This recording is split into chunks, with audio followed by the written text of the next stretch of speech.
Kenapa mesti buru-buru yang mulia? Takut ya? Wah gawat ini. Itu kan hak kita untuk menyatakan. Nadiem bilang saya tidak punya harta semuanya itu. Dan itu harus diganti 5 tahun penjara kalau tidak terbayar. Dan saya pasti tidak mampu bayar, kata Nadiem. Karena saya tidak punya uang. Banding. Lakukan perlawanan. Bahwa logika-logika yang dibangun oleh jaksa itu keliru. Keputusan hakim juga keliru. Saya berharap Presiden tidak turun tangan di bidang ini seperti yang dilakukan sebelumnya. Rasa saya Nadiem itu bersih. Kalau dilihat dari musuh politik, dia tidak punya musuh politik. Anaknya lurus-lurus saja gitu. Dari sudut itu saya lalu berpikir siapa yang menarget Nadiem.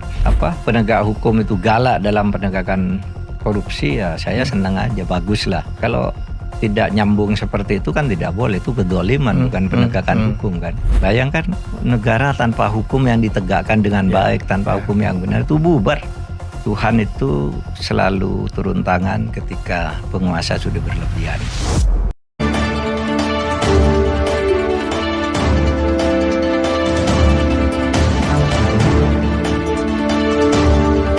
Jumpa kembali bersama dengan saya Petrus Manusia. Saudara, dalam kesempatan yang baik ini kembali saya menayangkan vonis daripada Nadiem Makarim, dan kemudian sebelum saya memberikan komentar, ya perlu kita renungkan sejenak pernyataan atau keputusan hakim, lalu kemudian testimoni yang disampaikan oleh Nadiem Makarim. Nah, sebelum saya menayangkan itu, jangan lupa subscribe, like, dan komen. Lalu kemudian nyalakan notifikasinya, lalu share video ini seluas-luasnya supaya masyarakat kita dicerdaskan. Mari kita dengarkan dengan seksama. Pembacaan putusan dari Majelis Hakim, seperti kita sama dengarkan bahwa dalam pengambilan putusan ini tidak bulat.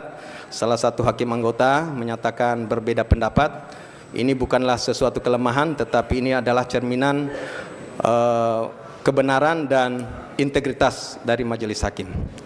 Demikian terhadap putusan yang telah kami jatuhkan, baik penuntut umum, advokat, dan terdakwa mempunyai hak yang sama untuk melakukan upaya hukum jika tidak sependapat.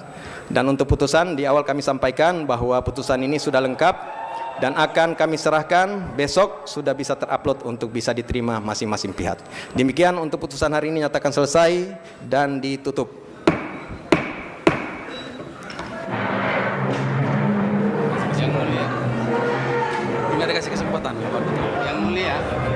Yang mulia, ada acara yang belum terlewatkan adalah memberikan kesempatan kepada terdakwa untuk menyampaikan sikapnya.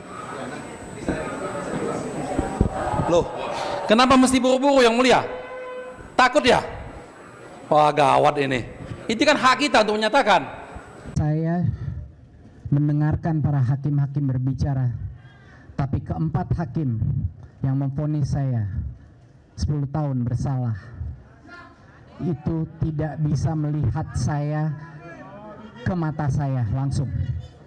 Tidak ada satupun dari mereka yang ingin melihat langsung ke mata saya, karena saya tahu isi hati mereka. Mereka tahu saya tidak bersalah, tetapi kebenaran keluar dari satu hakim yang punya keberanian untuk mengutarakan apa yang sebenarnya menjadi fakta-fakta persidangan. Ada satu dissenting opinion, Hakim Andi, yang telah membeberkan kebenaran secara lugas dan menyebut saya harus bebas tanpa syarat. Memang dalam konteks hukum acara pidana, apalagi diatur sekarang di undang-undang yang baru ya, KUHP yang baru, Undang-Undang 20 tahun 2025, sebenarnya hak dalam hal perlindungan hukum itu sangat diutamakan. Nah, kalau kita bicara dalam konteks pengadilan, peradilan, maka bagian akhir dalam hal menyatakan bahwa dia akan bersikap apa, apakah dia pikir-pikir atau menerima ataupun akan mengajukan banding, itu selayaknya memang diberikan kesempatan di saat persidangan. Apakah nanti jawabannya menyesuaikan dengan kesepakatan oleh tim hukum yang sudah mereka lakukan nantinya, itu hal lain. Nah, sehingga memang ini bisa jadi catatan juga Kalau kita yang misalnya ikut peradilan semu, misalnya di Fakultas Hukum itu biasanya ada perlombaan peradilan semu, Mas Radi. Dan itu akan jadi penilaian terakhir juri. Nah, kalau itu tidak diberikan, seakan-akan hukum acaranya belum tuntas. Nah, ini yang kita tidak tahu, apakah ada merasa intimidasi atau ada tekanan di ruang sidang kemarin. Tapi kalaupun iya, saya rasa di pengadilan negeri di Jakarta, ini tingkat keamanannya pasti kan sudah sangat baik lah ya. Jadi hal-hal yang mungkin difikirkan, hal-hal yang bisa membahayakan keselamatan jiwa di pengadilan ini agaknya tidak bisa dijadikan dalil. Nah, yang kita nggak tahu mengapa buru-buru kemudian meninggalkan ruang sidang dan menghilangkan bagian yang penting tadi. Ini ranahnya mereka ya untuk bisa menyampaikan, walaupun ini kalau kita yang mendengarkannya bisa membacanya dari berbagai macam tafsir ya dan perspektif ya. Apakah benar yang disampaikan itu, apakah penasihat hukum mengetahui satu fakta sehingga akhirnya spill tipis-tipis lah bahasa anak sekarang dalam proses persidangan tadi. Tapi kalau dalam konteks formalitas, tentunya hal ini pun tak elok sebenarnya disampaikan dan nggak tepat sebenarnya kan. Tapi ada dorongan yang terjadi kalau kita bicara kausalitas, ada hukum sebab akibat kan.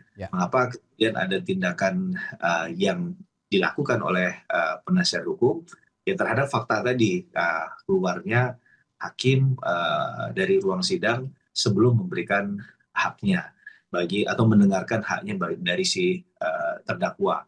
Karena sekali lagi ini belum tuntas sebenarnya secara bukan hanya ketok palu terakhir bahwa pembacaan putusan sudah dilakukan, tapi sekali lagi ada upaya hukum. Upaya hukum itu jenisnya ada dua, Mas Radit, ada upaya hukum banding, ada upaya hukum upaya hukum biasa, termasuk upaya banding, dan upaya hukum luar biasa. Nantinya ada PK.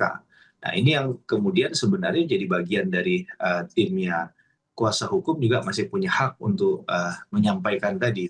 Nah, sehingga respon itu kan menjadi penting ya.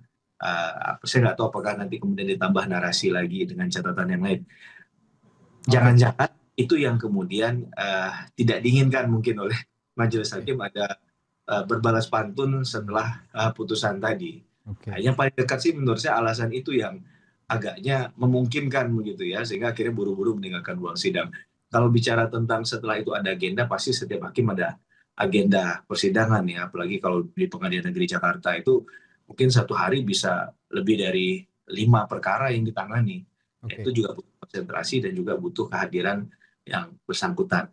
Mungkin akan menjadi lebih logik kalau seandainya dari awal ketika sebelum dibuka persidangannya hakim sudah menyampaikan, setelah ini kami mungkin ada kegiatan karena kemungkinan ada banyak sidang yang akan kami jalani pada kegiatan pemeriksaan persidangan pada hari ini di perkara yang lain. Nah, ini kan jadi tidak perlu ada mungkin celotehan tadi ya dari tim kuasa hukum seperti itu.